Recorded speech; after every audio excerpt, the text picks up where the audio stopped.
She said, we got aftercare, blah, blah, blah. It's like, let's be quiet. Yeah, because I'm the one that has to be a mother and worry about my kids picking them up. You postponed this podcast 3 times. No, I didn't. No, I did not. How are you going to tell me to postpone it? Nancy? You sat there at school today and talked for an hour. I was ready yesterday. Yeah, no, she said I was ready yesterday. No, yesterday, what did I say? Which is very important. I want to see my babies and get their homework done because I'm the one that has I think to you do that. Fix my camera a little bit. My head's going off. Good. Off Get on it. the Yeah, screen. good. Get it off the screen.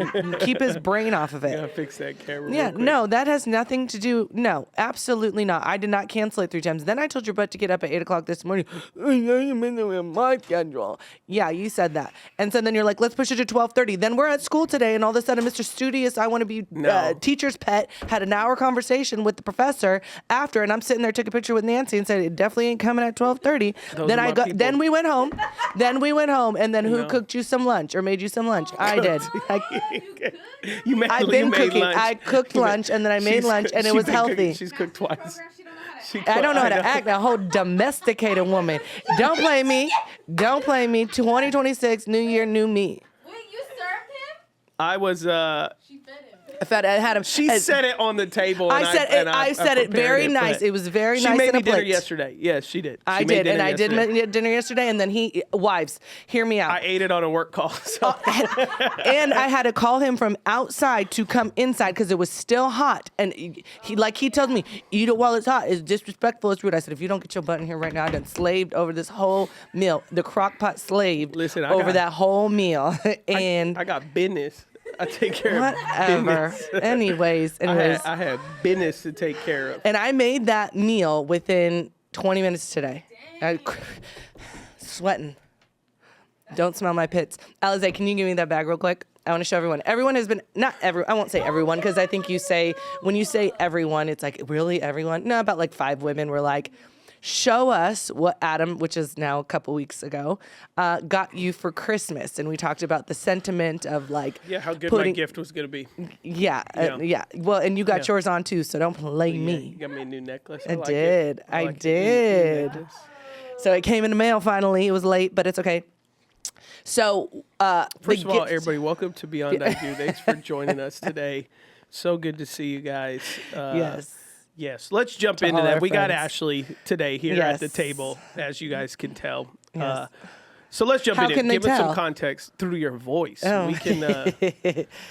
So here is the bag. Give them context. Hold on, you can't see it. No, Some people may see. have not seen that episode. Okay, I was trying to give context, and you said, "Hello, everybody, welcome to Beyond I Do." Was I not? Yeah, exactly. Okay, so a couple weeks ago, Adam and I were talking about the sentiments of gifts and how do you gift someone that you feel like either gifts themselves what they want, faster. Really, just the context of why you're about to show this bag. You move it quicker. Move it on quicker. You want to do this by yourself? No, I'm okay. Show real time, real relationship. I will step out this room and you can do it by yourself. Go ahead. All right, give us the... Lonely. I'm so lonely. Our whole podcast is going to be you doing just re-saying the whole episode that came to this. So I opened my bag, and it's a bag. So oh my gosh, hold on. You still have not given... Let me give the context. I hyped up we have a lot of people Christmas gift. You did. Not everybody who's watching this may have seen that episode. I was getting there. You cut me off. No, you didn't. You were about to lift it and be like, so this is what he got. I was before you cut me off. You said get to the point. Here's a bag. No, I didn't. I said just make it. No, you were recapping the episode. And I said, no, just say Adam was hyping up his sometimes people Christmas don't remember gift. what episode, and they're like, maybe I want to go back to that one to see if I really am a good gift giver. Exactly. But then the way you were explaining it, they wouldn't have had to go back to the episode because they were going to rehear the episode right now. Doing y'all a favor. Yeah. I hyped up the Christmas gift that I was going to get you, and I said, oh, your sister says she's going to love it. Your mom says she's going to love it. And then I said, trust me, make you cry or whatever. And so we hyped it up. And then we said, hey, everyone, we will show you what Ashlee got originally on Instagram, which you never did. On Instagram, we'll share what I ended up getting her. So then now we have here where now you were going to show what it is. Is it my turn to talk now? Yeah, here we go. Okay, so my turn. So he got me a bag, and not just any bag, like he always says, it's a YSL bag or Saint Laurent bag. But on the bag is what it's canvas. It's not very expensive. No. Yeah. So what's very special and unique about this is he customized it. So he took the canvas bag and put my patches that I had stored away that were your mom had recently found a couple months ago.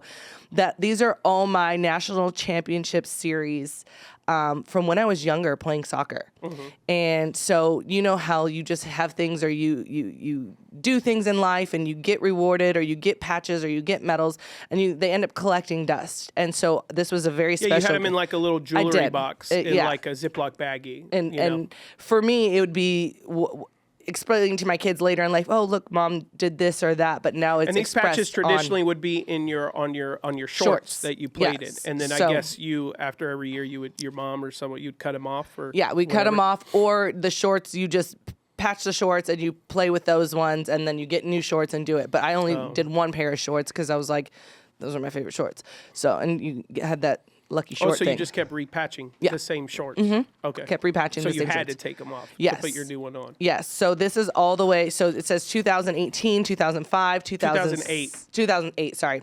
Wow. 2008, 2005, 2007, state championship champion, 2006, 2007, regional champion. And then your nickname was Big Bird. My nickname was Big Bird. So I had never put this on anything because I was going to put it on my shorts, but my shorts were they weren't big enough.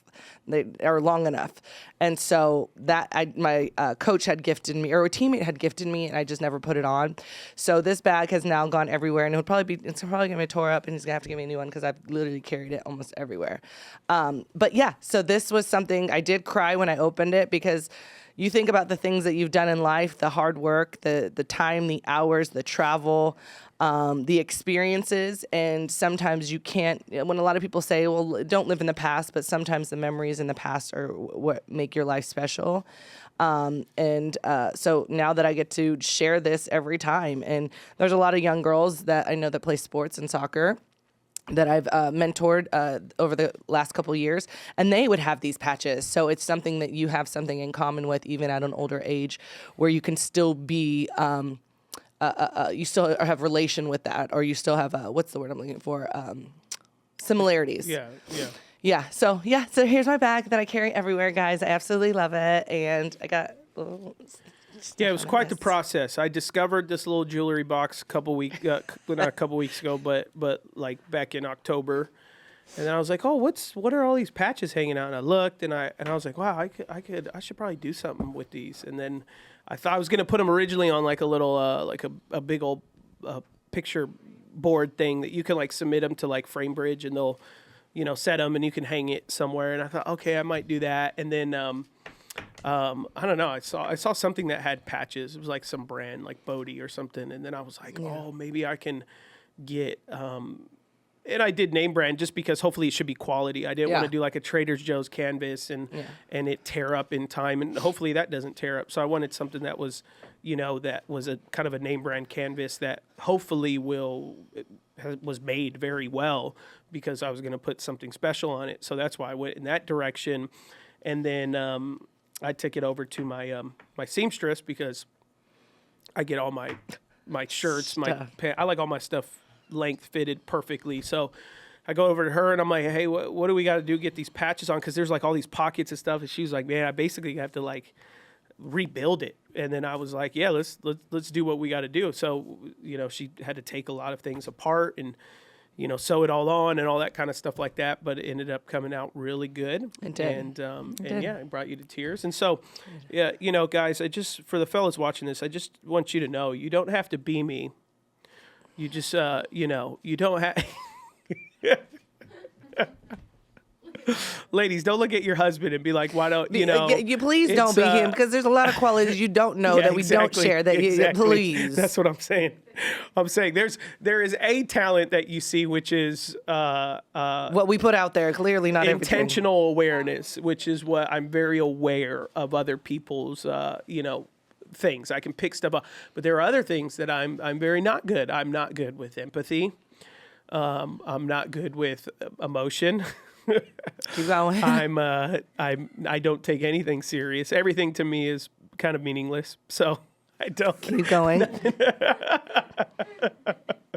So there's a lot of other things that's like I kind of suck joy out the room pretty fast and everything like that. So it's all not rainbows, but I'll say one thing that I encourage guys to keep up on is continue to date your wife, continue to be intentional. This is something I would have done, to woo you in the dating phase that, 12 years of dating, it's still important to me to want to continue to do, because I do know that as we've aged, my faults have also gotten louder. And so I need to also make sure the things that you chose to marry me stay just as loud, the intentionality of things and the awareness of the needs of my wife. Yeah, because there's a lot of times where I'd be like, he got me that bag, girl. He got me that bag. It'll be okay.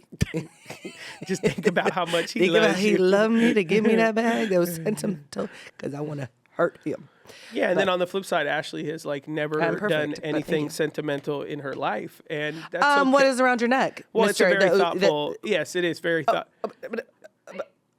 Yeah, I mean, I wouldn't say it's not thoughtful. Maybe it's it is sentimental. Well, yeah, because you've been wanting it for the last 7 years.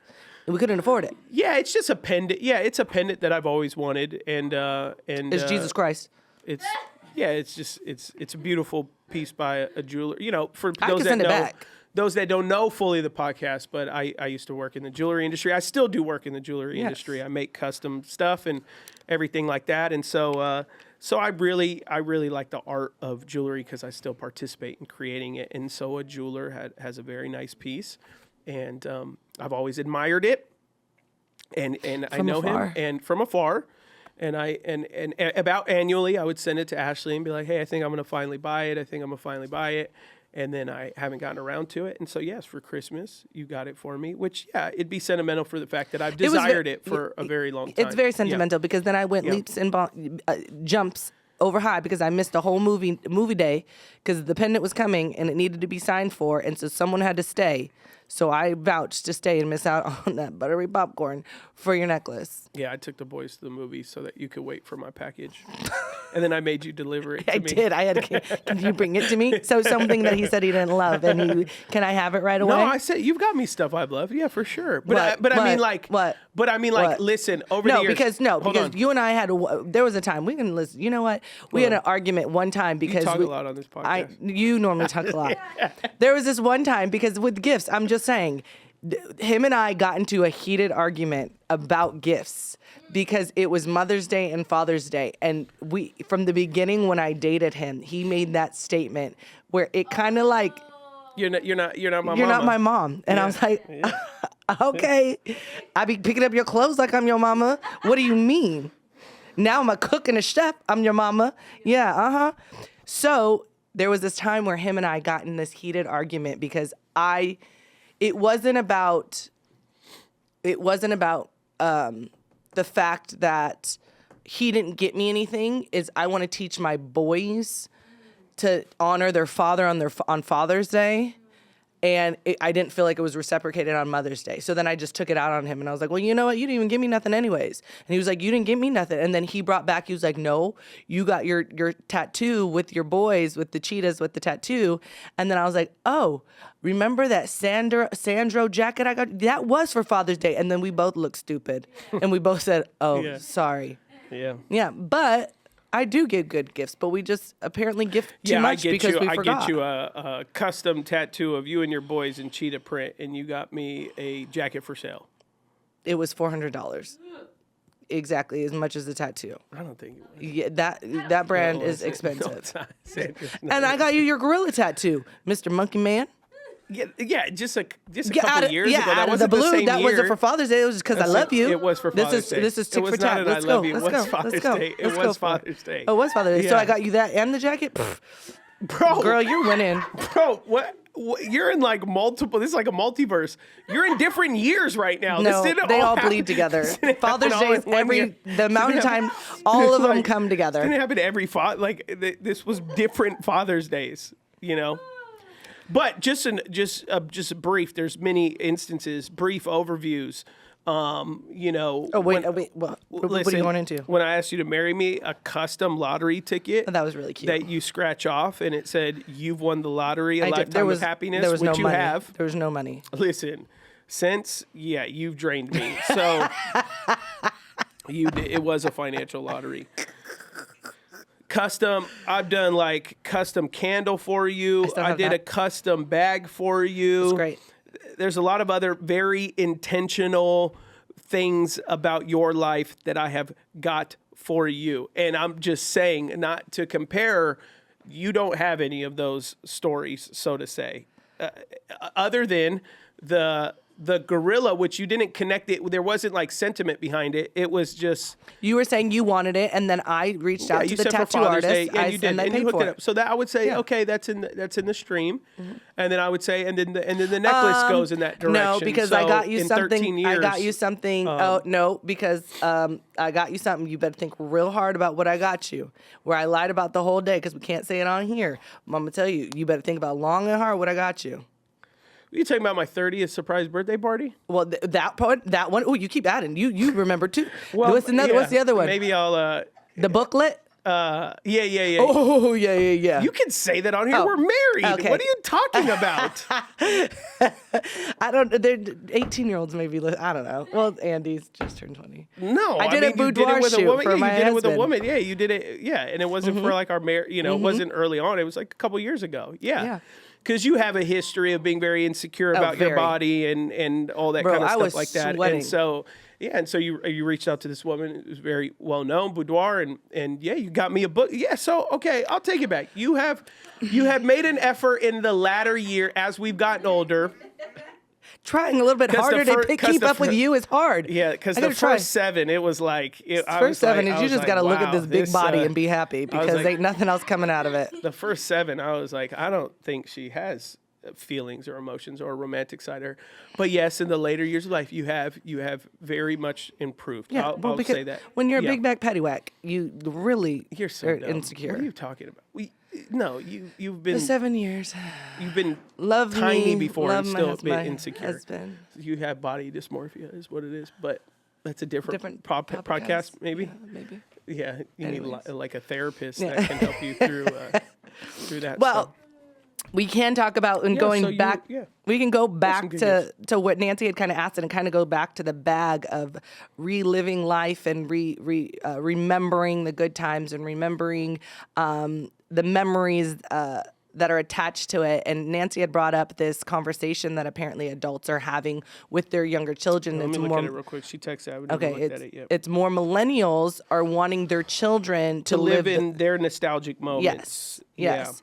Which was so funny that she brought that up. So the nostalgic moments of having a regular house phone and using a regular house phone where you pick it up and dial a number, or listening to what's it called, babe? We have one. The record player. Yeah, vinyl record player.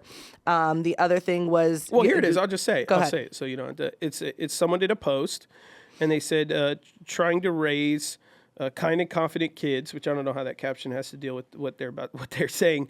It says millennials are confident. It says things we do in our home to keep the 90s childhood alive and well. And their first picture is them in all denim,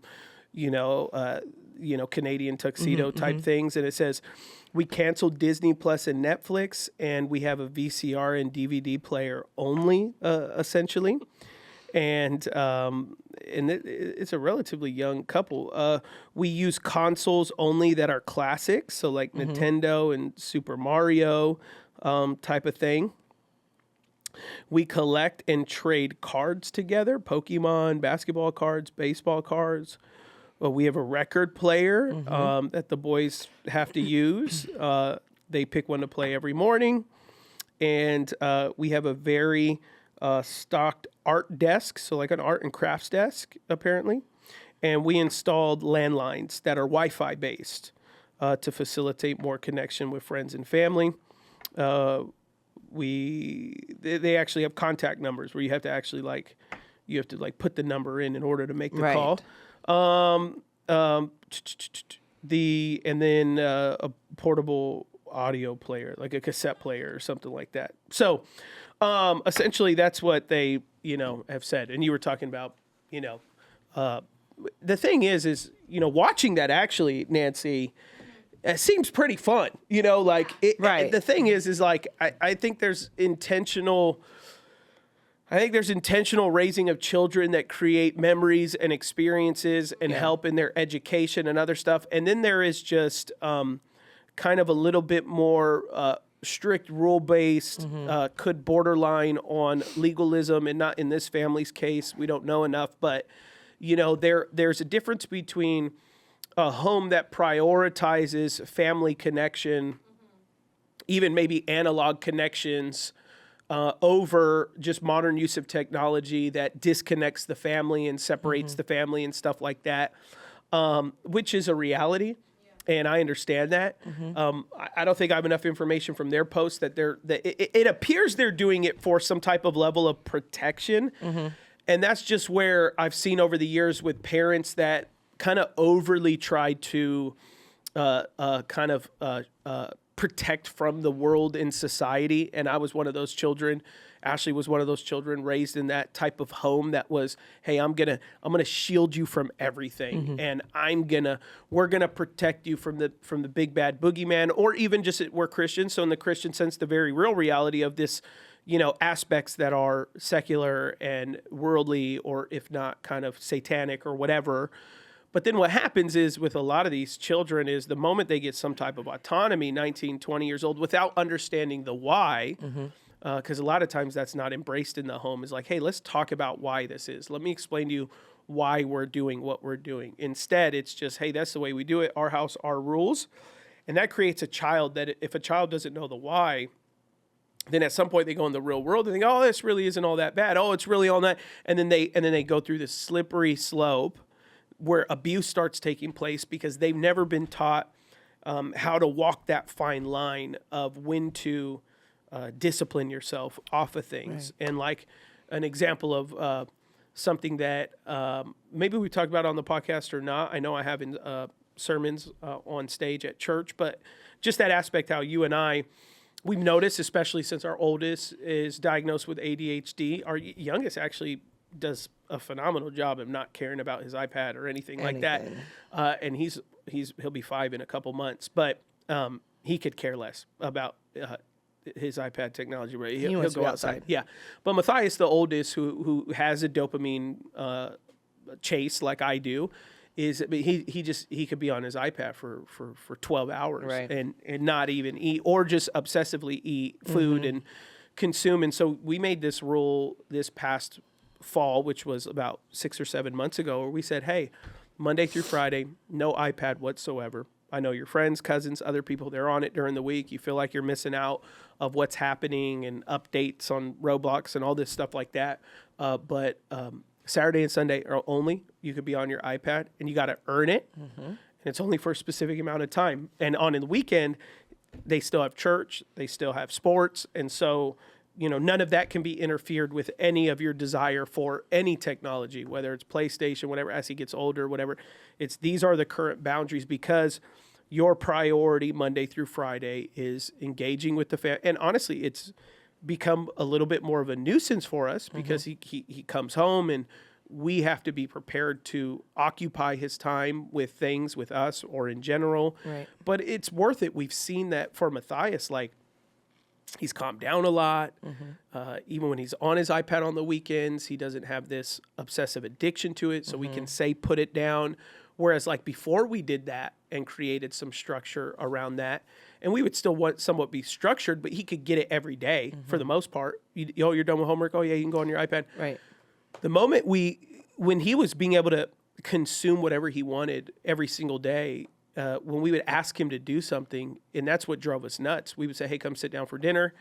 And he'd be like, no, I want to finish this. And we're like, who are you talking to? Right. Or, hey, help mom, take this to the trash can or whatever. Like, and he's ignoring it because he's in his own little world. And we're like, no, we're not doing that. And so his attention increased because we were creating some boundaries.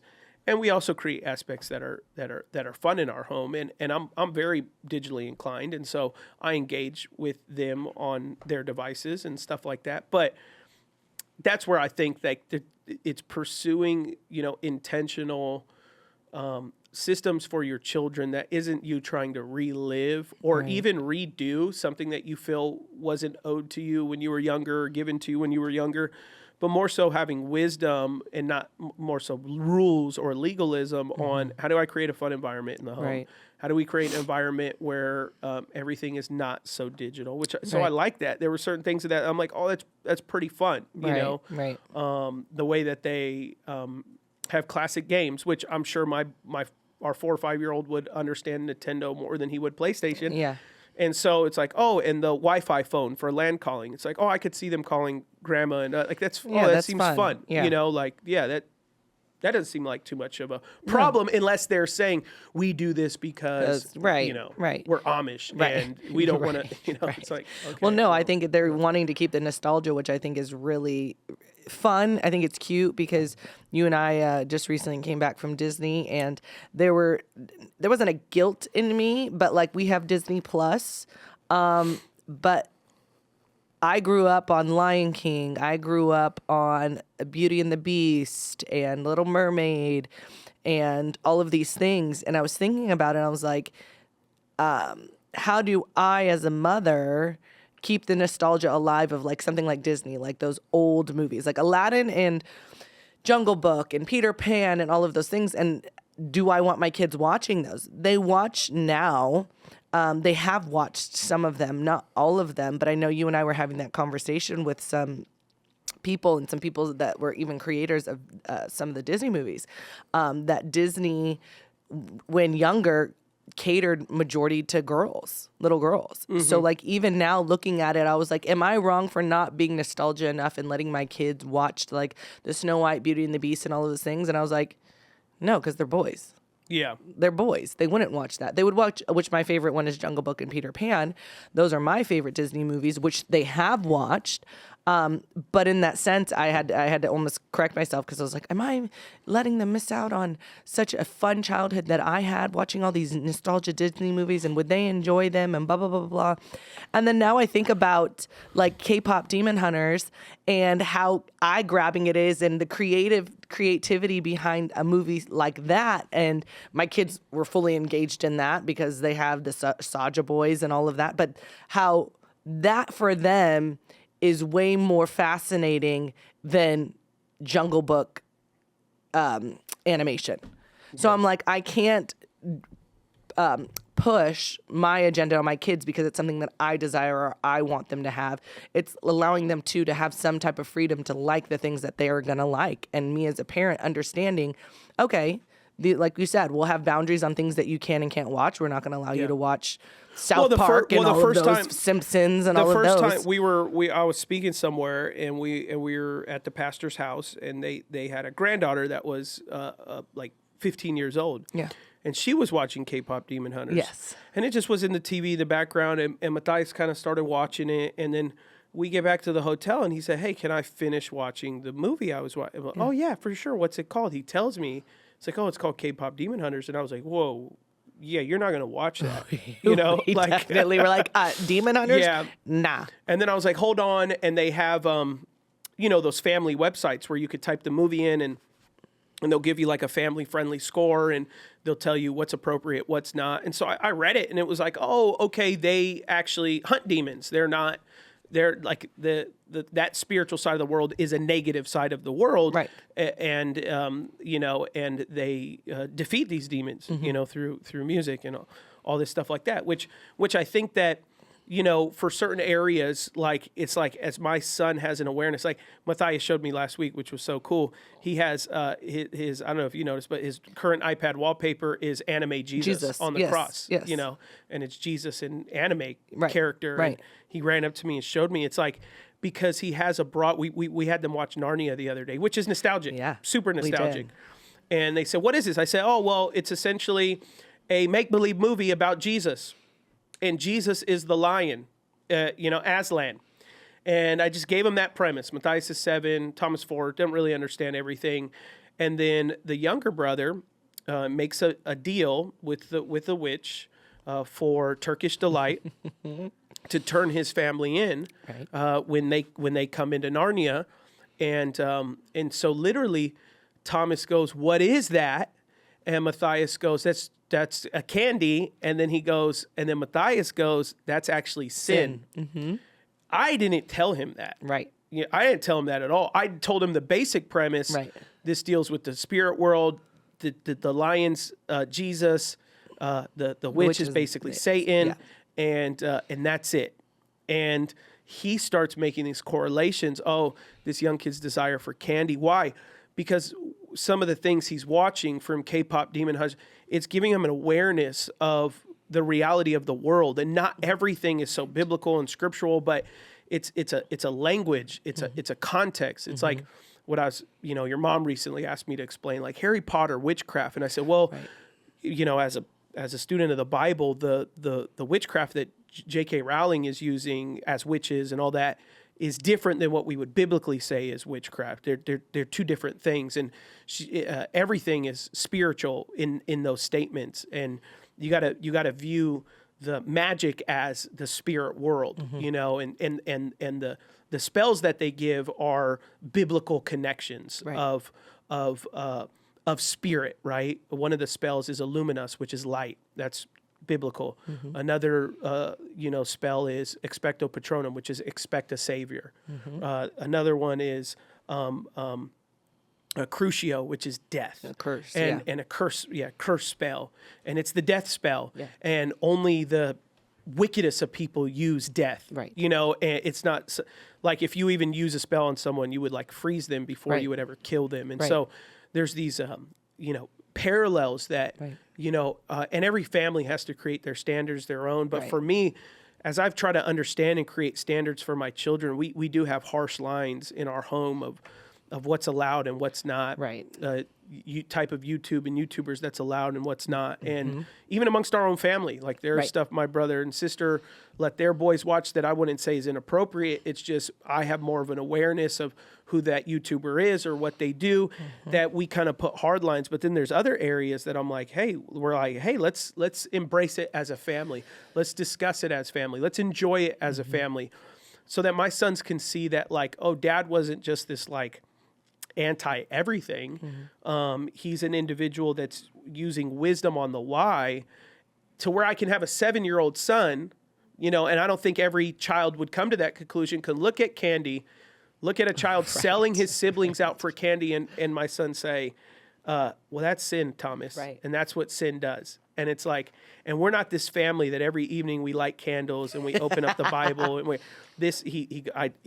talk about our faith, we talk about scripture, we pray, but we make sure he goes to children's church. He's in a Christian school. So we're utilizing every facet of faith in our Christianity. But then our son is having enough awareness to put pieces together to go, I'm learning what's right, I'm learning what's wrong. He went from a couple months ago, his wall screen was a brain rot character or something like that, to now it's Jesus on the cross. Right. His ideas expanding when we're in a home, really trying to engage their faith value, but also like the value of what they're interested in, what what each one is gravitating towards. Right. Yeah, because that's something to just gravitating not only into what they like personally, but then also like looking at the aspect where I could also look in the lens of the mom wanting a nostalgia of this 90s era, but then also those parents that may even live in the past of performance of how they were raised. I was raised as an athlete. This is the amount of hours and time and effort and exhaustion I went to go to practice. My parents made sacrifices, and what does that look like? Am I going to sacrifice the same amount my parents did for my kids? And as some of you guys obviously know, Matthias plays basketball, and Thomas plays basketball. Or soccer, sorry. Thomas plays soccer. So Matthias has started basketball. He's decent at soccer. I'm one of those parents where I'm not gonna, I don't sugarcoat anything. When I see talent, I'm very honest with myself. Matthias, knowing the process that we've gone through with his learning and attention, are trying to navigate not what's best because I like it most, but what's best for his attention and what's going to engage Matthias the most. So soccer was good, but I believe too, Matthias played soccer because I played soccer, and I don't want him feeling the pressure or weight, because there was one time during a game where he sat with Nikki on the sidelines and the game started, and he sat and he said, my stomach hurts. And in that moment, I, as a mom, was like, okay, you got to stop talking to him after games. You got to tell him he needs to do better. He needs to focus more. He needs to do this, because what I was causing my son to have unknowingly anxious anxiety. And I was like, oh, Ashlee, you better stop. That is the last thing you need to do. You need to encourage. And so from then on, I told you I was really upset. I was like, I cannot do this. Can I be hard on him because he's not working hard enough? Yeah. But do I need to tell him, you need to play better. You need to do this. You need to do that. He's 7. Yeah. He's 7. And I had to reel back as far as like, I want him to enjoy sports. I want him to be athletic. And I continue to tell myself to believe it in myself. Like, I just want my kid to be coordinated. That later in life, when he wants to go play pickup basketball or soccer, it'll benefit him, know how to throw a ball, know how to catch. And so all of those things, I as a parent don't want to portray things on my son. But he has taken a liking to basketball and being very focused and intentional and dribbling around the house. So for myself, and I wouldn't say you, but for myself, I've kind of taken my hands off the wheel of controlling what I want him to do to let's have him have the interest to do it. And then I'll push or I'll direct it as much as he wants to do it. And someone would say, well, that you need to tell your kids, oh, no, my kids are going to be playing sports. Like, my kids are going to they're going to be in something. They need to be on a team.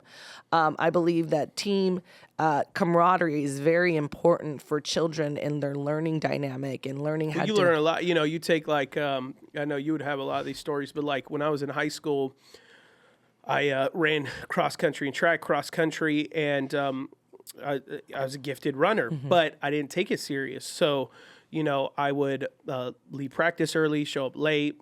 I was more interested in girls than I was with sports. And so I was the, cross country varsity is only seven players on the team or 7 runners on the team. And you have a team of 40, but only 7 can compete varsity level. And so I was the 5th or 4th person fastest on the team of a team like 30 or something like that. And my coach put me on JV, and I went and confronted him. He said, I said, why? I'm the 5th. We can win. What's going on? And he said, because there's a guy showing up to practice every day who's staying late to get better. He deserves the spot on varsity more than a guy who thinks he has natural talent and doesn't have to work as hard as everyone else. So he says, he goes, we don't need to win that bad. And so he said, until you start putting just as much effort as the rest of the team, which then you will probably be even better than what the position you're in right now. He said, I will refuse to put you on varsity until, like, that taught me a lot. Like, it's not about you, Adam, and it's just not about your individual gift. You're in a team. Cross country is both individual and team. You get team points and individual points. So he's like, as a team, we need the team understanding that everyone is sacrificing is more important than the win. Right. And that teaches you, that's like being in sports and just activities in general. And it doesn't always have to be an athletic. Put your kid in chess club, whatever. Right. You put them in debate, put them in, you got a kid that doesn't shut up, put them in debate, like put them in something that forces them to learn character aspects. I know so many people and parents. And it was even a long conversation I had, everybody knows, my buddy Phil that, that's on, always in behind the scenes. He's not here today, but it was a conversation me and him had at one point where, with his son, his youngest, I was just like, dude, you got to get him in sports, whether he wants to or not. It's going to be good for him. He needs to learn these dynamics. He has to learn team. It's going to, especially as a young man, it's going to teach, because he had daughters and his daughters had different interests and they're in singing and all this stuff. But you get a boy's got energy and it's like, dude, you got to reel this in, or that's why he's driving you nuts at home and all these things, because there's an anxiousness. So get him into character building things, and if we take the position that athletics is really good, because it's just going to create things for your your physical, like as you grow up, But on top of that, it's also put them in things that stretch their brain, challenge them. Doesn't make it always seem like they are a winner. Put them in environments where they deal with loss and struggle and things, because they're going to grow. You're not developing kids to just be confident in childhood based off of naivety, that they had no experience and they just thought they were the best. It's giving children at a young age this recipe of perseverance, because that's what you need as an adult. We know way too many adults that have no perseverance. Right. They quit at the first sign of, but more than likely it's because they, growing up, they had a relatively, simplistic, childhood that just kind of played in the backyard and they didn't have anything outside of their own home that developed character, challenged them, engaged in school. And that's why colleges look, very high level colleges are looking for individuals that were, had jobs, did community service, were part of clubs. They're not saying because that some people think that means that the person had a lot of goals.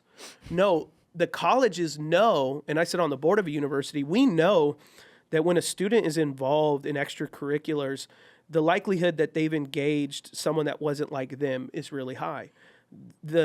We know that they engaged a boss, a manager, a coach. So they dealt with someone who had more authority than their parents in their life in that sphere.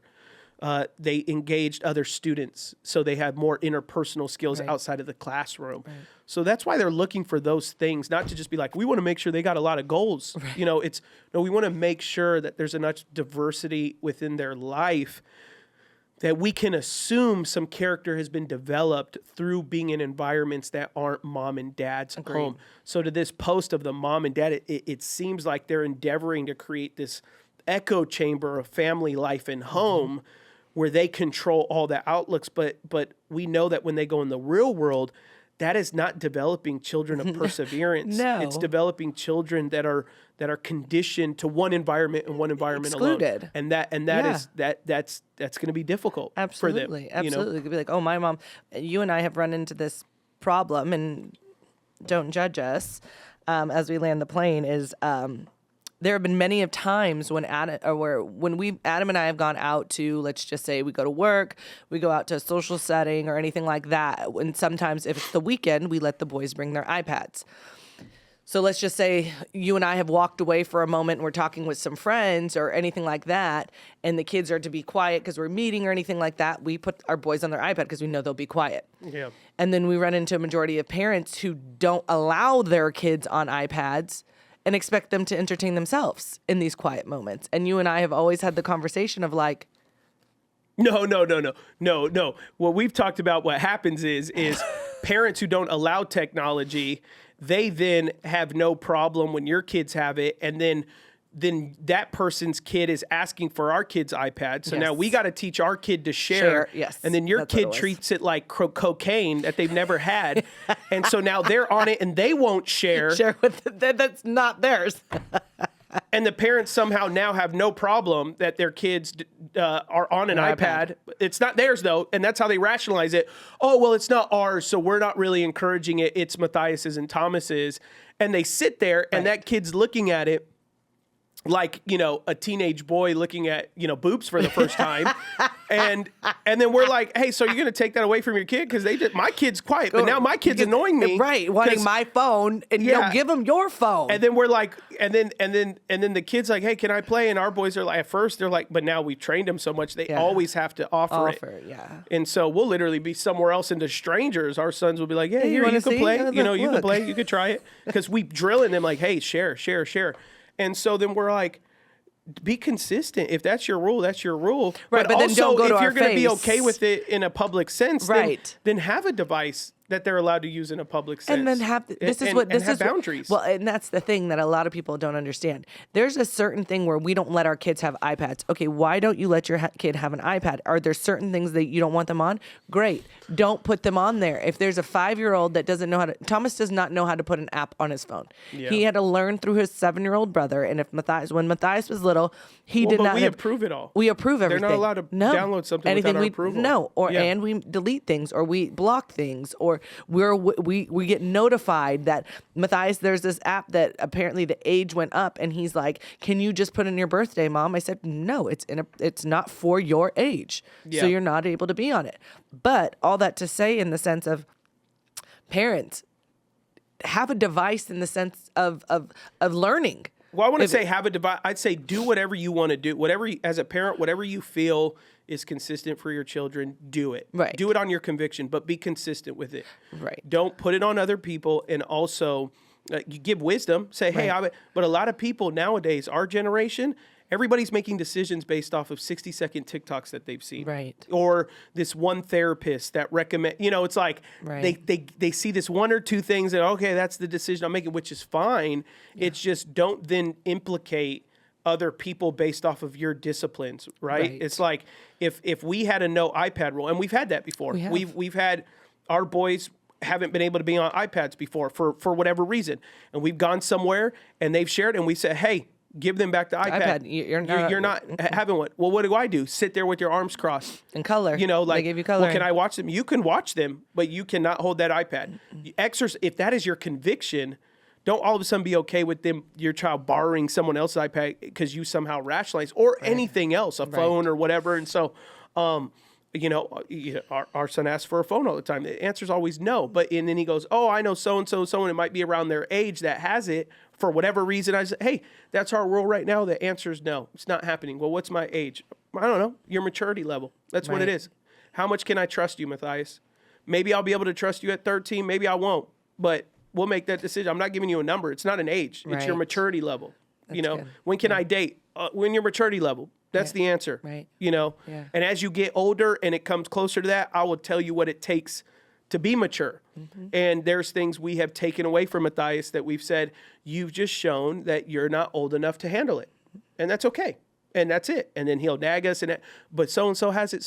So we do have, we would be somewhat, I would say, moderate when it comes to rules with our children. Like we're not overly, do whatever you want, but we've also engaged. Like one day I put on Fortnite for Matthias. He was playing a little bit, and then I wasn't home, and I said, hey, I came home and they were like they were getting into mischief and stuff, and so I said, why aren't you playing Fortnite? I set it up for you. He said, well, I got on and the chat was turned on and somebody cussed, so he goes, so I turned it off, and I'm like, thank you for doing that. Because then what happened was his brother accidentally, he was just pressing buttons, logged him into his Roblox, and his brain rot started getting stolen. So we're mad at them, but I said, hey, this is what we're going to do. I'm going to give you money to buy your brain rots again because you made a good decision. And this is what I want you to understand, Matthias. I'm not letting you purchase your brain rots again because your brother lost them. I'm letting him purchase your brain rots again because you are doing something and you caught a rule that we have, which is no inappropriate talk. Kids started saying bad words. You turned it off, which caused your brother to go on it when you walked away. And because of your maturity in turning it off and honesty, I'm gonna reimburse you to be able to get what you didn't have. Right.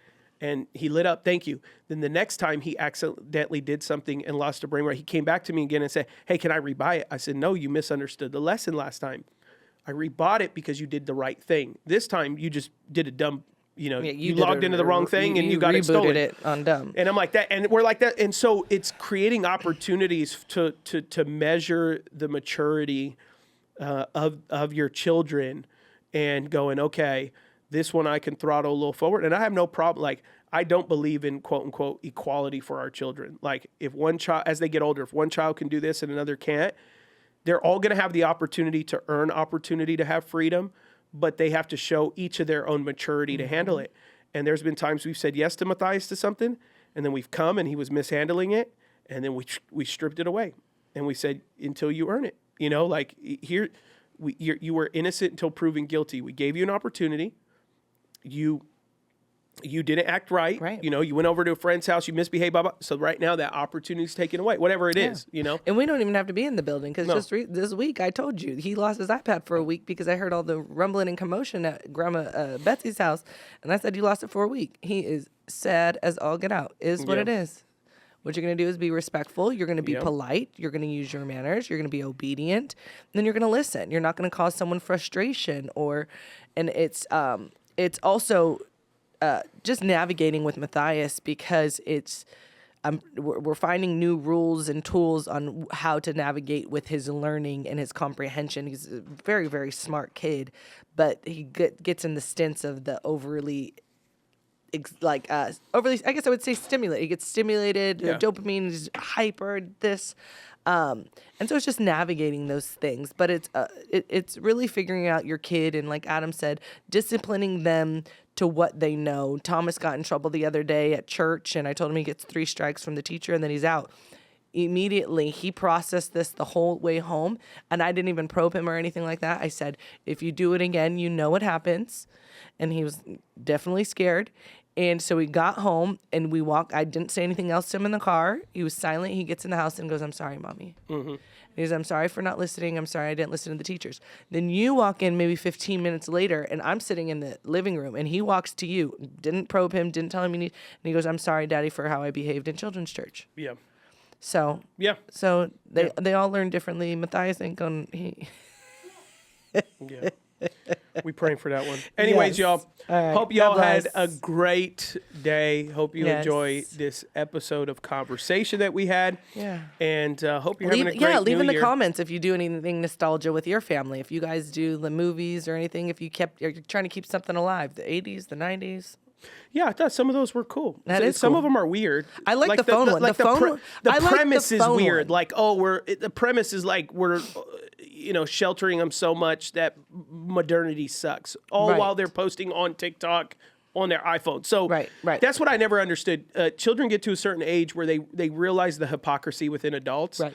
And so you got to catch that before that happens because you're telling your kids we Wi-Fi call only, blah, blah, blah. They're going to hit an age they're like, but mom keeps swiping on TikTok. Right. Mom keeps posting on TikTok. Mom's got the new iPhone. Mom doesn't shop at the thrift store. Yeah, it's like, and so, dad has an iPad, whatever. So it's like, and you can say, well, you're not at the age. But at some point, there has to be clarity of, but there will be an age that it is appropriate. Here's what it, not just like, you're just never going to be in the modern times until you go out on your own. Well, in that case, you're just setting a recipe where it's kind of 50-50. Your Right. children are going to either maintain a sheltered mentality when they go out, or they are going to deep dive and just be like, wow, this is so much fun. I never had, like I had cousins that, my Aunt Donna, she's like a Nutri-Grain, she's an almond mom. Yeah. She's been an almond mom for 30 years. Yeah. And then you go to her house, she had no sugar. She doesn't believe in sugar. Yeah. And so, my cousins, they would leave and they soda, candy, like, cause they just were like, man, we could finally get something. Yeah. So it wasn't this, there wasn't really balance, and it kind of threw them off in making wise decisions on when to stop eating candy, when to stop drinking soda. Cause like, we just didn't have it at like anything at home, Right. nothing at all. And, anyways, have a great good. week, y'all. Bye. Peace.